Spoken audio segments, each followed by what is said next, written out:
हर रोज एक नई कहानी देखने के लिए चैनल को सब्सक्राइब करें और बेल आइकन दबाना ना भूलें। मोनिका एक बहुत ही काली, बदसूरत और धोखेबाज लड़की थी।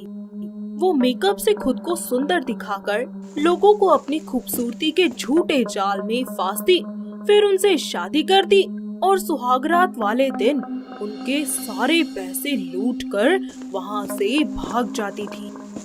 ऐसे ही वो काफी लोगों की जिंदगियां बर्बाद कर चुकी थी और एक दिन उसे अपना एक नया शिकार मोहित मिलता है, जिसे वो अपने झूठे खूबसूरती के जाल में फांस लेती है और उसे शादी के सपने दिखाने लगती है। एक दिन वो मोहित से मिलने और रिश्ता पक्का करने अपने नकली मम्मी पापा के साथ मोहित के घर जाती है। जी नमस्कार जी, मेरा नाम किशन है और ये मेरी पत्नी नीलम है और ये मेरी बेटी रूपा। जी लड़की तो आपकी अपनी नाम की तरह ही रूपवती है। तो बहन जी, हम रिश्ते की बात पक्की करें? जी बहन जी, क्यों नहीं, हम तो बस चट मंगनी और पट ब्याह चाहते हैं। दोनों परिवारों की रजामंदी के साथ उनका रिश्ता पक्का हो जाता है और कुछ ही दिनों बाद मोनिका और मोहित की शादी हो जाती है। सुहागरात वाले दिन जब मोहित कमरे में जाता है तो पलंग पे घूंघट ओढ़े मोनिका उसका इंतजार कर रही होती है। मोहित बड़े प्यार से अपनी पत्नी के पास जाता है और जैसे ही उसके नजदीक जाकर उसका घूंघट उठाता है तो जोर से चिल्लाकर पीछे हट जाता है, क्योंकि मोनिका ने अपना सारा मेकअप रिमूव कर लिया था और मोहित के सामने उसका भयंकर बदसूरत चेहरा था, जिसे देखकर वो बुरी तरह से डर जाता है और उससे कहता है, कौन हो तुम? मेरी बीवी रूपा कहाँ है? मैं ही तो हूँ आपकी रूपा। क्या हुआ, पहचाना नहीं? नहीं, मेरी शादी एक बहुत खूबसूरत लड़की से हुई है जिसका नाम रूपा है। मैं ही हूँ वो, पहचानो। आओ मेरे पास, जल्दी आओ। सुहागरात नहीं मनाओगे? तुम दूर रहो मुझसे। बताओ मेरी बीवी कहाँ है और तुम कौन हो, चुड़ैल सी? मैं ही हूँ वो जिससे तुम्हारी शादी हुई है और मेरा नाम रूपा नहीं बल्कि मोनिका है, समझे तुम? क्या?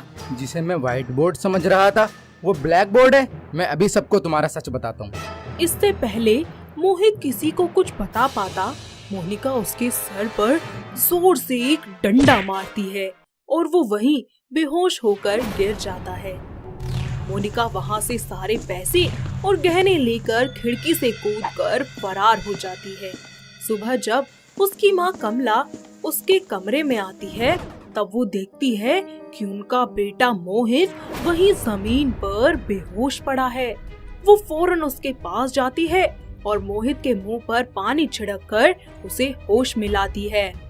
मोहित, अरे बेटा मोहित, अरे ये सब क्या है और तू इस हालत में? माँ वो बहुत डरावनी थी और वो लड़की नहीं, काला कोयला थी, कोयला। जब हंसती है तो उसके बस दांत नजर आते हैं माँ, और उसकी बड़ी बड़ी आंखें। माँ वो ऐसा लग रहा था कि वो जैसे मुझे खा जाएगी। कौन बेटा, किसकी बात कर रहा है तू? वो रूपा। माँ वो जैसी दिखती है वैसी नहीं है। अरे साफ बोल बेटा कि आखिर बात क्या है? मोहित अपनी माँ को बीती रात की सारी हकीकत बताता है। ये सब सुनकर कमला के पैरों तले जमीन खिसक जाती है। तो वही मोहित को इन सब के बाद बहुत ही बड़ा झटका लगता है और वो अपना मानसिक संतुलन खो बैठता है। मोहित के परिवार वाले मोनिका के खिलाफ कंप्लेंट दर्ज करवाते हैं और उसका कहीं कुछ पता नहीं चलता। मानसिक संतुलन खो देने की वजह से मोहित को मेंटल हॉस्पिटल में भर्ती किया जाता है। ऐसे ही एक दिन उनके घर मोहित के बचपन का दोस्त विवेक 7 साल के बाद अमेरिका से लौटकर उनसे मिलने आता है। नमस्ते आंटी जी, पहचाना या नहीं? नहीं बेटा, कौन हो तुम और किससे मिलना चाहते हो? अरे आंटी जी, मैं विवेक, मोहित के बचपन का दोस्त। अरे विवेक, अरे बेटा अमेरिका से कब लौटे तुम? बस आंटी जी कल ही, और आते ही सीधे मोहित से मिलने आ गया। वैसे कहाँ है साहबजादे? कमला उसे देखकर रोने लगती है और विवेक उन्हें इस तरह रोता देखकर उनसे पूछता है, अरे आंटी जी, बात क्या है? नहीं नहीं बेटा, कुछ भी ठीक नहीं है। दरअसल तेरे बचपन का दोस्त यहाँ नहीं, बल्कि एक मेंटल हॉस्पिटल में है। क्या? मोहित, और वो भी एक मेंटल हॉस्पिटल में?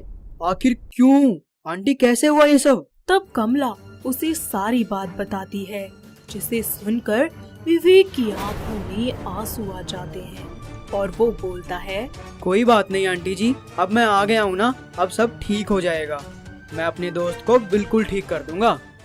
कमला उसके गले लगकर रोने लगती है। अगले दिन विवेक मेंटल हॉस्पिटल जाकर मोहित को वहां से ले आता है और उसकी देखभाल करने लगता है। धीरे धीरे मोहित वापस ठीक होने लग जाता है और कुछ ही महीनों में वो सबसे हंस खेल कर बातचीत करना शुरू कर देता है और साथ ही साथ अपने काम पर भी जाने लगता है।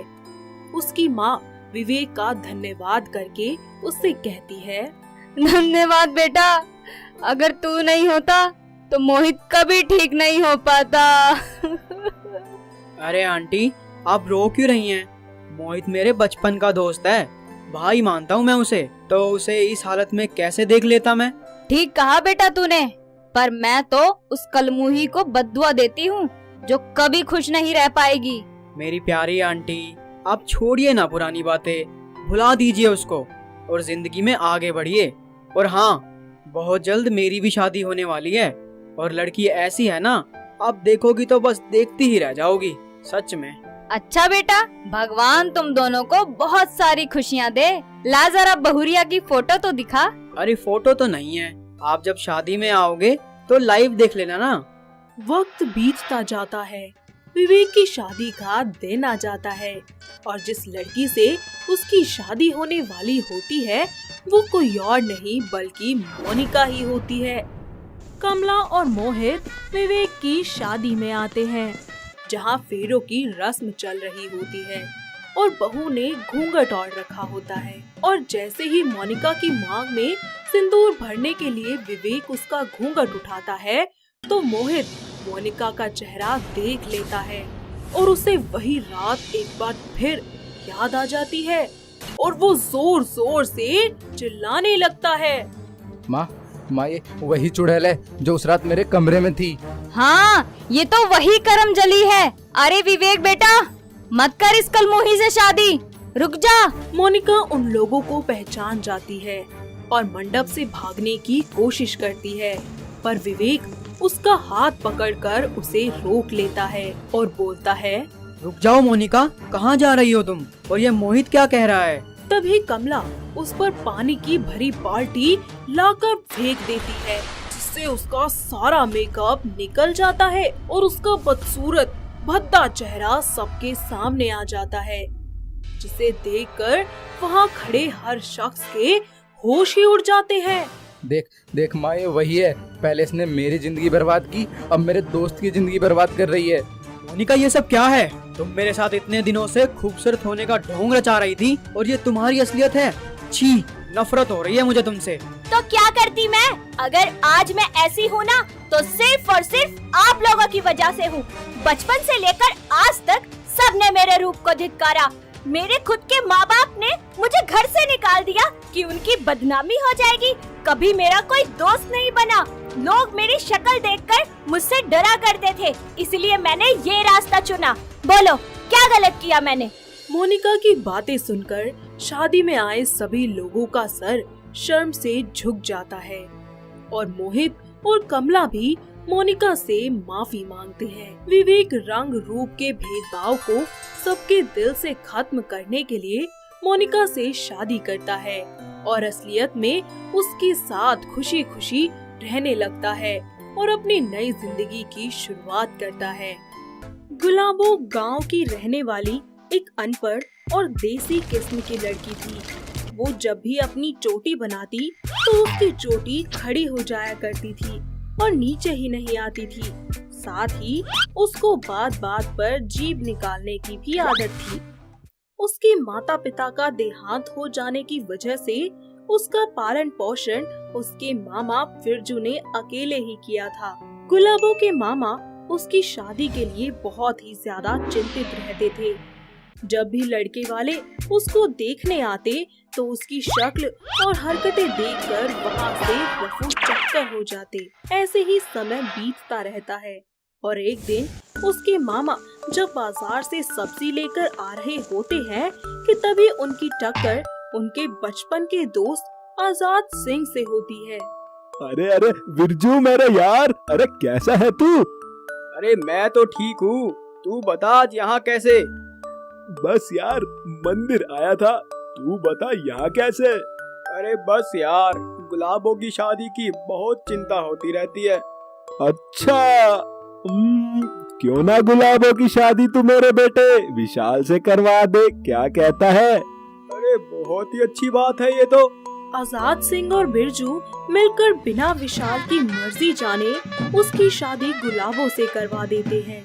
विशाल भी अपनी पत्नी का घूंघट उठाता है कि तभी गुलाबो जी बाहर निकालते हुए शर्माने लगती है और टेढ़े मेढ़े मुंह भी बनाती है। गुलाबो का ऐसा रूप देखकर विशाल के तो होश ही उड़ जाते हैं और वो गुस्से से उसको पीछे धक्का देता है और कहता है, अरे कैसी हो तुम? पिताजी ने भी ना मेरी शादी पता नहीं किस नमूनी से करवा दी। जी मैं तो आपकी पत्नी हूँ। अरे जीभ अंदर करो ये पहले, पता नहीं नागिन की तरह क्या फुंकार रही हो।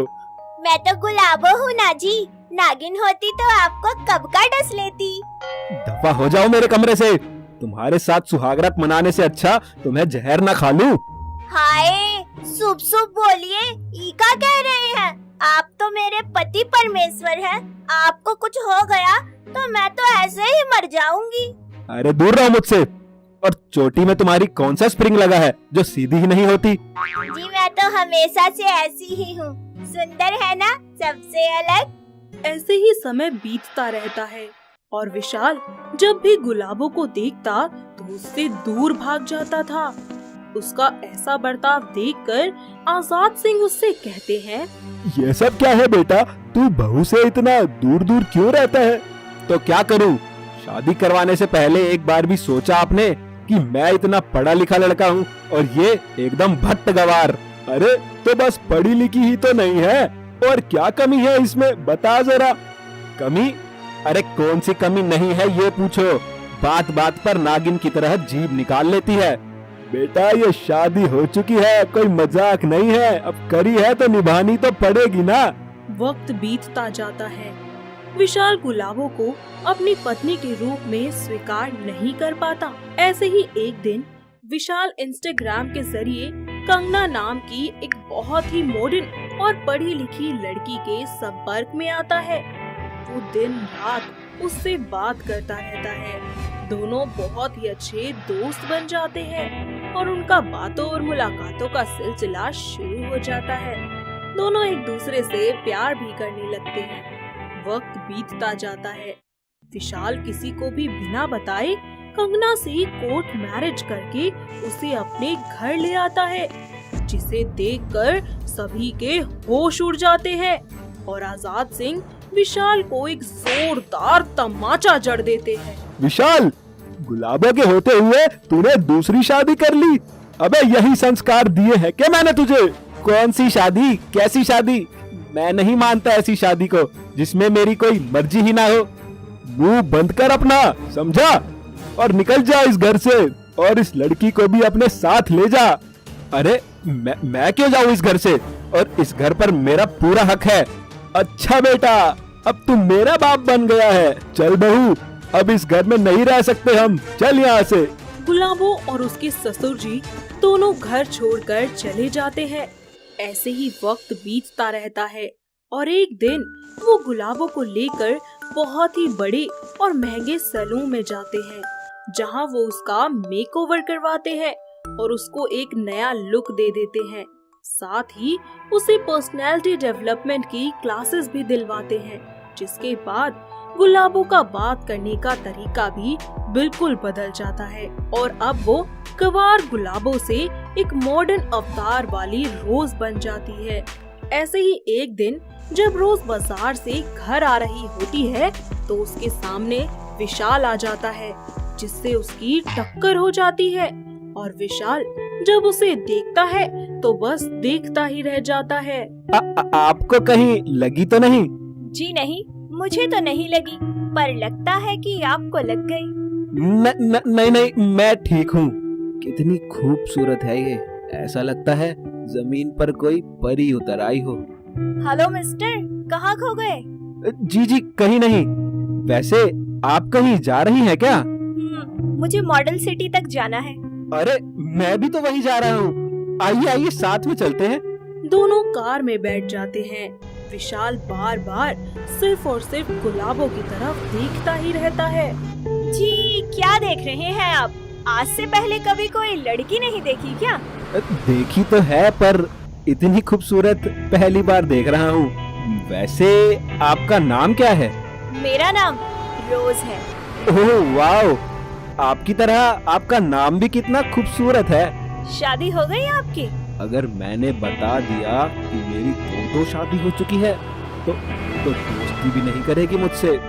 जी नहीं, अभी तो नहीं हुई। थोड़ी देर बाद गुलाबो कार से उतर जाती है और जाते जाते विशाल को अपना नंबर दे जाती है। वक्त बीतता जाता है और विशाल गुलाबो की खूबसूरती का कायर हो जाता है और उसके लिए पागल भी हो जाता है। तो वहीं कंगना के साथ वो झूठे प्यार का खेल भी खेलता है। ऐसे ही एक दिन वो गुलाबो को अपने दिल की बात बताने के लिए उसे सीसीडी में बुलाता है। रोज, आज मैं तुमसे कुछ कहना चाहता हूँ। बोलो, क्या बात है? यही कि जब से तुमको देखा है ना, मुझे हर जगह तुम ही नजर आती हो। ना भूख लगती है और ना प्यास, बस तुम ही तुम हर जगह छाई हुई हो। मैं तुमसे बहुत प्यार करता हूँ। अरे इतनी भी क्या जल्दी है? आपका प्रपोजल एक्सेप्ट करने से पहले आपको कुछ लोगों से मिलवाना था। ससुर जी, कंगना यहाँ आइए। अपने पिता और पत्नी को वहाँ देखकर विशाल के तो होश ही उड़ जाते हैं। क्या हुआ? होश उड़ गए इन लोगों को यहाँ देखकर? जानते भी हो मैं कौन हूँ? मैं रोज नहीं बल्कि तुम्हारी पहली पत्नी गुलाबो हूँ, जिसे तुमने धिक्कार कर छोड़ दिया था। अरे शर्म आती है मुझे कि मेरी शादी तुम जैसे इंसान के साथ हुई थी, जिसके लिए औरतें सिर्फ एक खिलौना है, जिसकी खूबसूरती देखी जो अच्छी लगी बस उसी के पीछे चल दिए। अरे शर्म आती है मुझे तुम्हें अपना पति कहते हुए। मैं यहाँ तुम्हारे साथ एक मिनट नहीं रह सकती, जा रही हूँ मैं। नहीं कंगना, मेरी बात सुनो। ये सब इसकी चाल है और इसने मुझे फंसाया है। विशाल सबसे माफी मांगता है पर कोई भी उसे माफ नहीं करता। साथ ही गुलाबो और कंगना उस पर केस दर्ज करवा देती हैं और उसे अरेस्ट भी करवाती है। विशाल सारी उम्र अपनी गलती का पछतावा करता रहता है। साथ ही गुलाबो आजाद सिंह की बेटी बनकर हमेशा उनका ख्याल रखती है और अपनी जिंदगी में आगे बढ़ जाती है। दिव्या को अपने बालों से बहुत ही ज्यादा प्यार था। वो रोजाना उनकी सेवा करके खूब अच्छे तरीके से उन्हें संवार कर रखती थी। उसकी माँ अनुराधा और पिता घनश्याम जो अपनी बेटी की शादी करवाना चाहते थे। ऐसे ही एक दिन दिव्या ने शीशे में देखा कि उसका एक बाल पक के सफेद हो गया था, जिसे देखकर वो बहुत ज्यादा घबरा जाती है और जल्दी से उसे वापस से काला करने के लिए उपाय सोचने लगती है।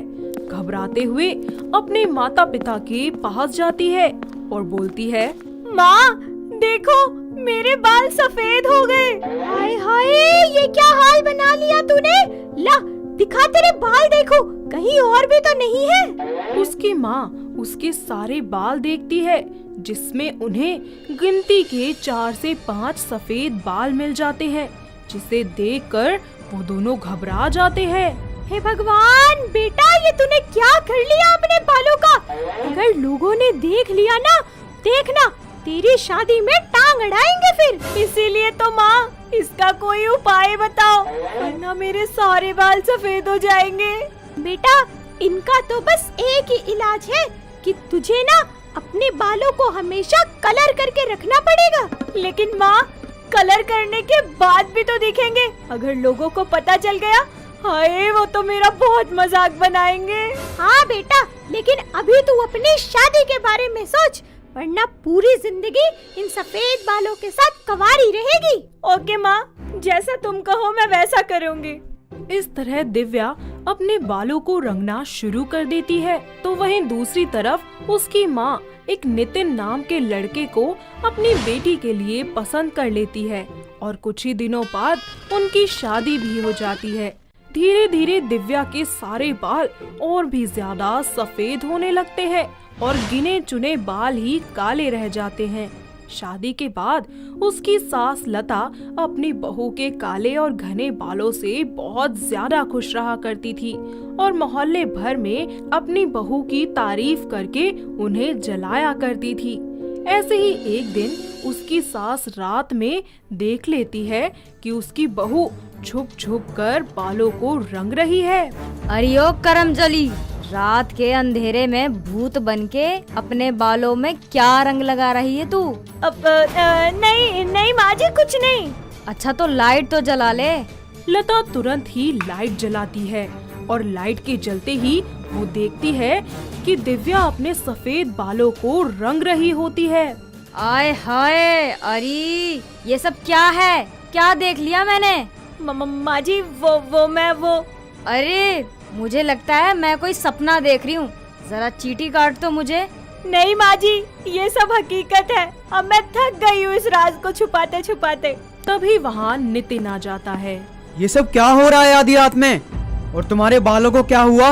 आइए आप भी मुझे देख लीजिए कि मेरे बाल सफेद है। हाय, कितने घिनौने लग रहे हैं। अरे तू बहू कहलाने लायक नहीं है, निकल जा मेरे घर से। इतने सफेद बाल तो मेरे भी नहीं हैं। नहीं माँ जी, मुझे घर से मत निकालिए। मैं अपने बाल हमेशा कलर करके रखूंगी। आपको कभी दोबारा मेरे सफेद बाल नहीं दिखेंगे। बस मुझे घर से मत निकालिए। अरे ऐसी बहू नहीं चाहिए मुझे जो मेरी जैसे दिखे। मेरा बेटा तुझे कहीं लेके जा भी नहीं सकता। अरे काले बाल तो तू कर ले, लेकिन कब तक करेगी? कभी ना कभी तो मोहल्ले वालों को ये सफेद बाल दिखेंगे ही ना। तू नहीं दिखेगी तो बदनामी नहीं होगी, इसीलिए निकल जा यहाँ से। इस तरह वो अपने घर से दिव्या को धक्के मार कर निकाल देती है। वो रोती बिलखती हुई वापस अपने मायके लौट जाती है और उसकी ऐसी हालत देखकर उसके घर वालों को बहुत बुरा लगता है।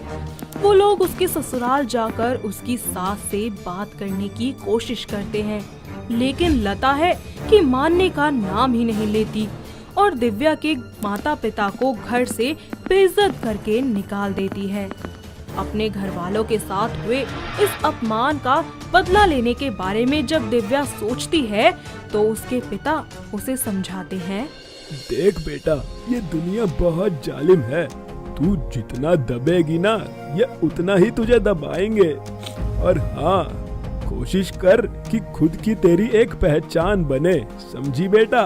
लेकिन पापा मैं करूँगी क्या? मेरे इन सफेद बालों की वजह से मेरी सासू माँ ने मुझे घर से निकाल दिया। बेटा, कसूर तेरे बालों का नहीं, तेरा है जो तू लोगों से डरकर यहाँ बैठी है। तू जब तक इन लोगों को साबित नहीं कर देती ना कि तू इन सफेद बालों की वजह से बुरी नहीं, तब तक वह लोग तुझे बुरा ही कहेंगे।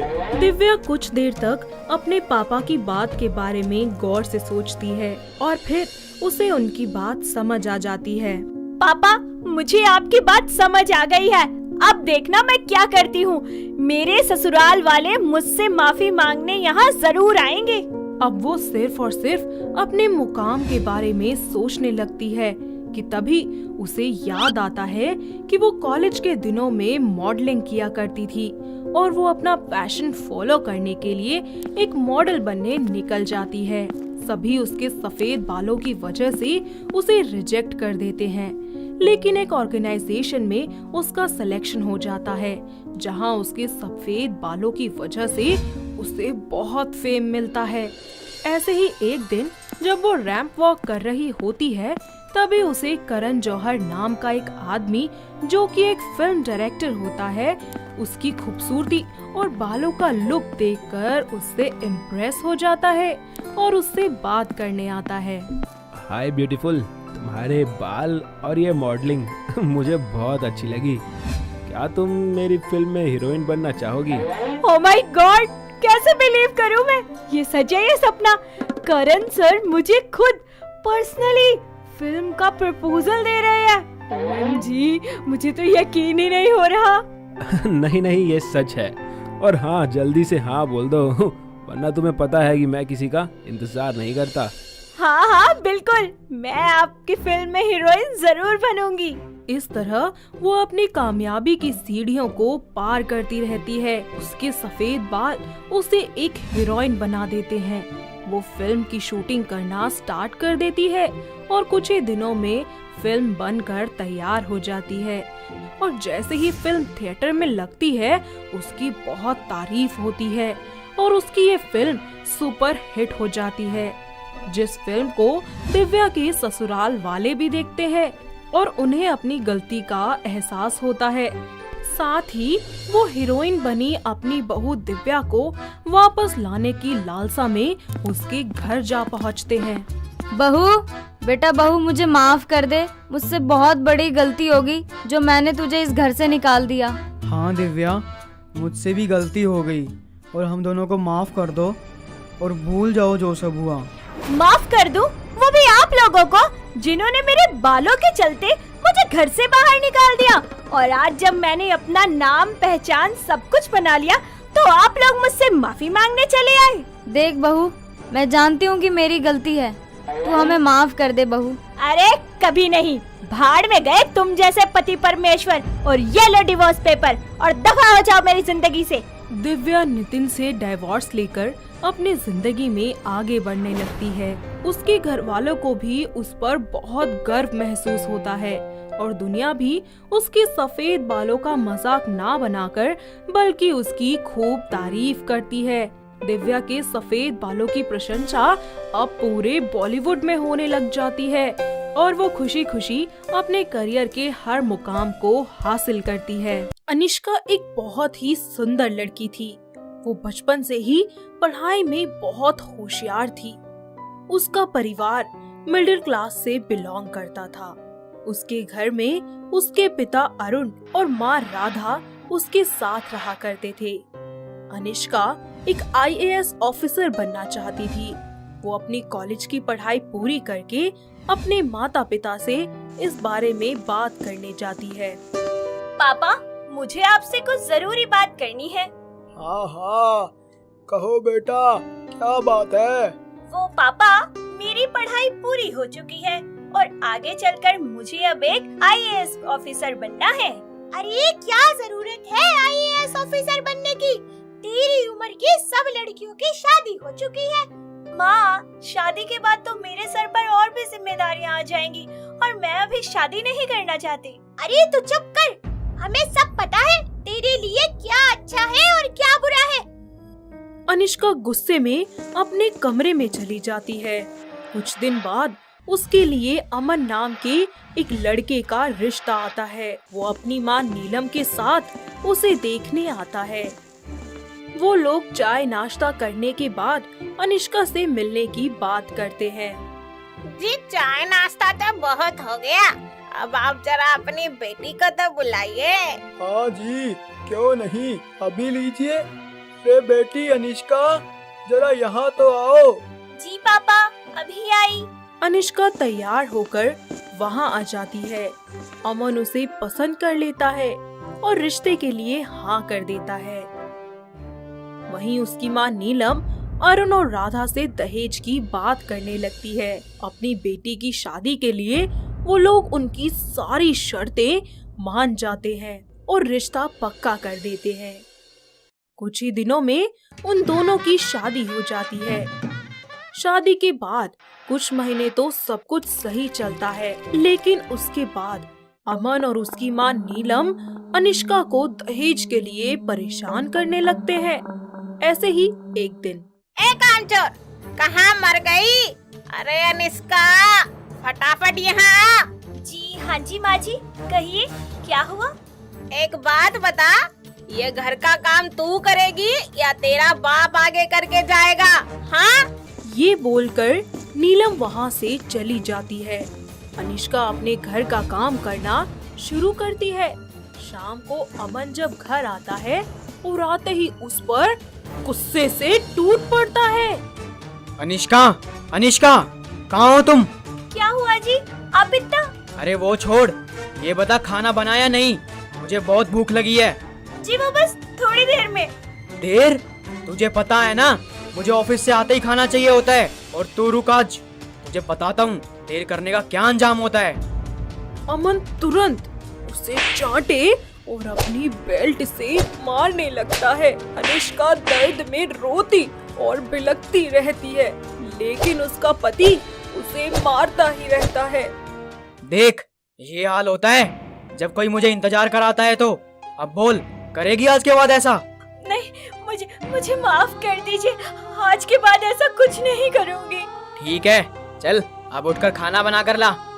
अनिष्का रोते हुए उठकर दर्द में लड़खड़ाकर वहाँ से खाना बनाने चली जाती है। समय बीतता जाता है। अमन और उसकी माँ आए दिन अनिष्का को छोटी छोटी बातों के लिए मारने पीटने लगते हैं। ऐसे ही एक दिन अमन जब अपने ऑफिस से वापस आता है, उसकी माँ देखती है कि वो काफी परेशान है और वो उससे बात करने उसके पास जाती है। क्या हुआ बेटा, काफी परेशान दिख रहा है। हाँ माँ, क्या बताऊँ आपको, आज ऑफिस में जूनियर तक का प्रमोशन हो गया और बाद में मुझे पता लगा कि उसने एचआर को 5 लाख रुपए दिए थे प्रमोशन के लिए। इनकी भी मौज है, पता नहीं इन्हें मेरी मेहनत दिखती है या नहीं। तो क्या हुआ, तू एक काम करना, तू भी अपना प्रमोशन पैसे दे के ही करवा ले। पर पैसे कहाँ से आएंगे माँ? अरे तू इतनी टेंशन क्यों ले रहा है, ये है ना अनिष्का, ये लाकर देगी अपने माँ बाप से पैसे। नीलम आवाज देकर अनिष्का को वहाँ बुलाती है। अनिष्का उनकी आवाज सुनकर दौड़ते हुए उनके पास जाती है। जी माँ जी कहिए। चुप, माँ जी की बच्ची, अब मेरी बात सुन, अपने माँ बाप के पास जा और उनसे 5 लाख रुपए लेकर आ, समझी? पर माँ जी, मेरे घर वाले तो पहले ही आपकी सारी डिमांड पूरी कर चुके हैं और अब उनके पास देने के लिए कुछ नहीं बचा। वो सब हमें नहीं पता, तू जा उनके पास और जाकर लेकर आ सारे पैसे, समझ गई? वरना इस घर में कभी वापस आने की जरूरत नहीं है। लेकिन आप मेरी बात तो सुनिए, वो लोग पैसे कहाँ से लाएंगे? वो उसकी बात बिल्कुल भी नहीं सुनता और उसे घर से बाहर निकाल देता है। वो रोती हुई अपने माता पिता के घर जाती है। अनिष्का अपने माता पिता के लिए काफी परेशान हो जाती है। उसके अंदर अपने माता पिता को मुंह दिखाने की बिल्कुल हिम्मत नहीं होती। वो आत्महत्या करने नदी के ब्रिज पर जाती है। वो नदी में कूदने ही वाली होती है कि तभी एक निशांत नाम का लड़का उसका हाथ पकड़ लेता है। ओ हेलो मैडम, ये सब क्या करने जा रही थी तुम? है दिमाग ठिकाने तो है? छोड़ दो मुझे, मेरे पास जीने की कोई वजह नहीं बची है, मेरा मर जाना ही अच्छा है, छोड़ो मुझे। देखिए, मैं नहीं जानता आपके साथ क्या हुआ है, लेकिन यूँ खुदकुशी करना किसी भी परेशानी का हल नहीं होता। निशांत उसे किसी भी तरह मनाकर वहाँ से दूर ले आता है और उसके बारे में पूछता है। अनिष्का उसे सब कुछ बताती है। उसकी बातें सुनने के बाद निशांत उससे कहता है, देखिए, मैं जानता हूँ कि आपके साथ बहुत गलत हुआ, लेकिन इसके बाद क्या कुछ बदलेगा नहीं ना? आपको अपने पति और सास से बदला लेना होगा और वो इस तरह मरने से नहीं होगा, समझी? तो मैं क्या करूं? ना मैं अपने ससुराल वापस जा सकती हूँ, ना अपने माता पिता के घर जा सकती हूँ। अगर वहाँ चली गई तो मुझे इस हाल में देखकर वो जीते जी मर जाएंगे। आप घबराइए मत, मेरा नाम निशांत है और मैं एक वकील हूँ और मैं आपको इंसाफ दिलवाने में आपकी पूरी मदद करूँगा। तब निशांत उसे समझा बुझाकर अपने घर ले आता है। वो अनिष्का के पति और उसकी सास पर दहेज के लिए प्रताड़ित करने का केस कर देता है, जिसके बाद पुलिस अमन और उसकी मां नीलम को अरेस्ट कर लेती है। अदालत उन्हें डोरी और डोमेस्टिक वायलेंस के लिए 8 साल की सजा सुनाकर जेल में डाल देती है। वहीं अनिष्का अपने डिप्रेशन से निकलने की कोशिश कर रही होती है, जिसमें निशांत उसकी पूरी मदद करता है। वो उससे बात करने के साथ साथ उसे मेडिटेशन और बाहर घुमाने भी लेकर जाता है। थोड़े ही दिन में वो बिल्कुल ठीक हो जाती है।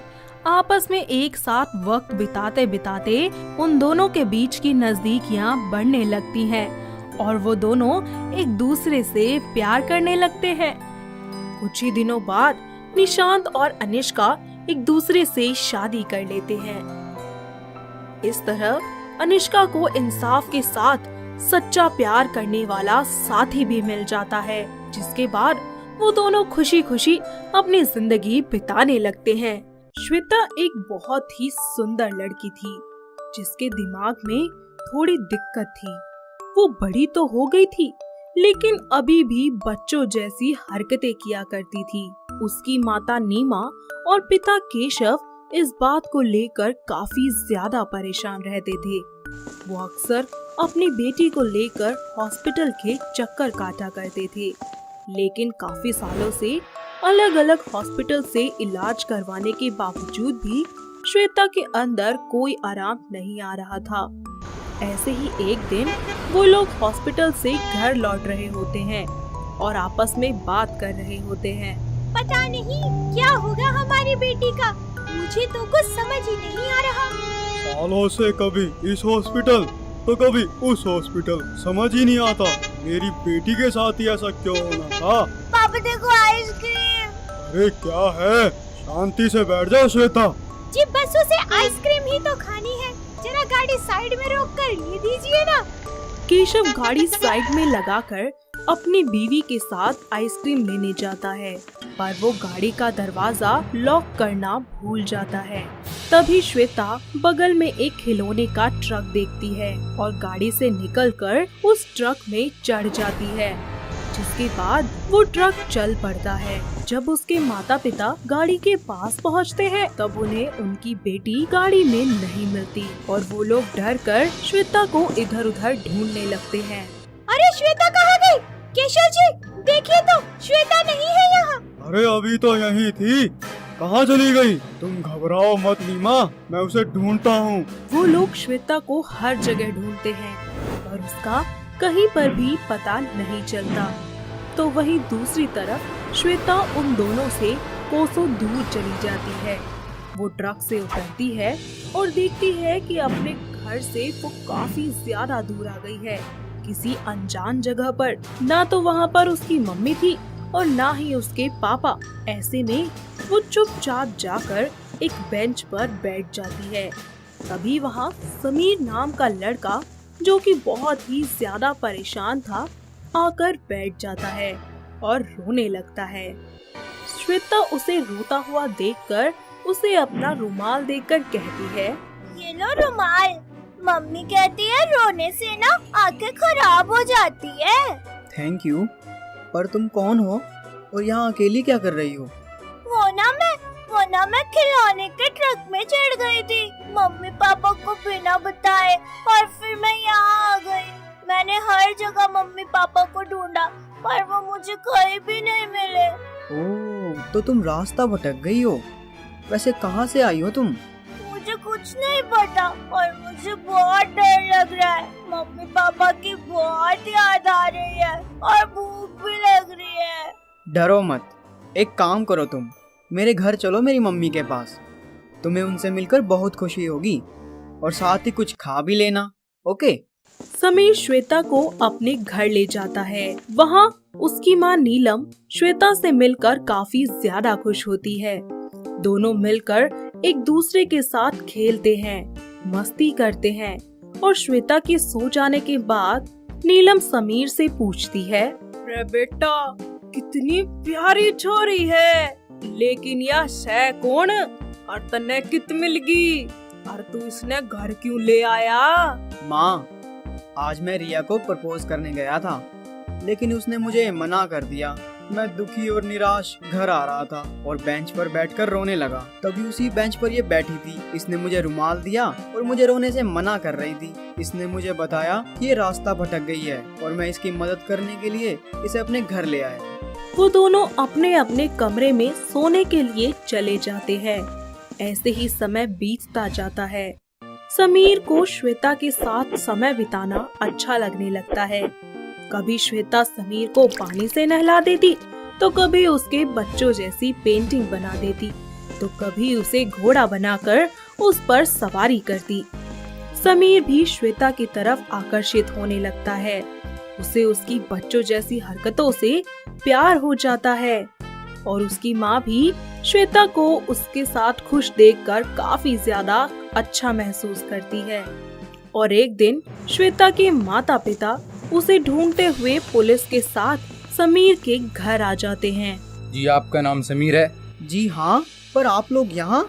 जी हमें आपके घर की तलाशी लेनी है। पर क्यों, क्या किया है मैंने? क्योंकि हमें शक है कि इनकी बेटी आपके पास है। पुलिस जबरदस्ती समीर के घर में घुस जाती है और श्वेता को ढूंढना शुरू कर देती है। तभी वहाँ उनकी नजर बाहर खेलती हुई श्वेता पर पड़ती है और वो लोग उसे देखकर अचानक चौंक जाते हैं और बोलते हैं, हाय मेरी बेटी तो ठीक है। अरे मम्मी पापा आप यहाँ? आपको पता है मैंने आपको कितना ढूंढा। अरे तुम्हारी हिम्मत कैसे हुई मेरी बेटी को मोलेस्ट करने की? देखिए सर, मैंने ऐसा कुछ नहीं किया। आप लोगों को कुछ गलतफहमी हुई है। मुझे वह श्वेता रात में एक बेंच पर बैठी हुई मिली थी। वह काफ़ी डरी हुई थी, तो इसलिए मैंने उसकी मदद करी और मैं अपने घर ले आया। तो मिस्टर समीर, आपने इतने टाइम से कंप्लेन क्यों नहीं की? समीर पुलिस के सामने कुछ नहीं कहता और चुपचाप खड़ा रहता है। वो लोग श्वेता को अपने साथ ले जाते हैं। श्वेता घर आने के बाद भी समीर को याद करती है। उसका मन किसी भी चीज में नहीं लगता। वो हर चीज को इधर से उधर फेंकना शुरू कर देती है। उसके माता पिता उसको ऐसे देखकर बहुत ही ज्यादा परेशान होते हैं। पापा आप लोग बहुत बुरे हैं, मुझसे प्यार भी नहीं करते, हमेशा मुझे अकेला छोड़कर चले जाते हैं। समीर मुझे कभी अकेला नहीं छोड़ता था। श्वेता के माता पिता को अपनी गलती का एहसास होता है और वो लोग अपनी बेटी को लेकर उसकी खुशी के लिए समीर के पास ले जा रहे होते हैं। तो वहीं दूसरी तरफ समीर अपना पूरा दिन उदासी में गुजारता है। ना वो कुछ खाता है और ना ही पीता है। समीर हर वक्त सिर्फ रोता ही रहता है।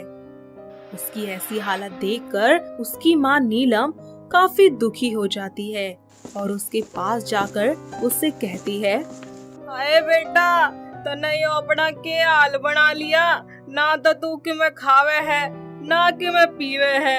ईसा कब तक चलेगा? माँ हमेशा मेरे साथ ही ऐसा क्यों होता है? पहले पापा गए, फिर रिया और अब श्वेता भी। तभी अचानक उनके घर की बेल बजती है। जैसे ही नीलम गेट खोलने जाती है, सामने श्वेता और उसके माता पिता को देखकर, जी आप लोग? अरे आप लोग यहाँ? बेटा हमें माफ कर दो, हमने तुम्हारे साथ बहुत गलत किया। यहाँ से जाने के बाद हमें एहसास हुआ कि श्वेता को प्यार की कितनी जरूरत थी। श्वेता की असली खुशी तुम्हारे साथ है समीर बेटा। देखा ना, मैं आ गई तुम्हारे पास, अब कभी दूर नहीं जाऊंगी, पक्का पक्का। मैं भी तुम्हें कभी खुद से दूर नहीं जाने दूंगा श्वेता। हमेशा तुम्हारा ख्याल रखूंगा और तुमसे बहुत प्यार करूंगा। इस तरह श्वेता और समीर एक बार फिर से मिल जाते हैं। वक्त बीतता जाता है। उन दोनों के परिवार वाले मिलकर उनकी शादी करवा देते हैं। तो दोस्तों, कैसी लगी आपको हमारी ये बच्चे दिमाग वाली बहू? क्या आपके घर के आसपास भी है कोई ऐसी बहू जो इसी तरीके से बच्चों की तरह हरकतें करती हो? अगर हाँ, तो जल्दी से कमेंट बॉक्स में बताइए हमें। दोस्तों, अगर आपको ये कहानी पसंद आई तो इसे लाइक करें, शेयर करें और कमेंट करके बताएं कि कहानी में आपको सबसे अच्छा क्या लगा।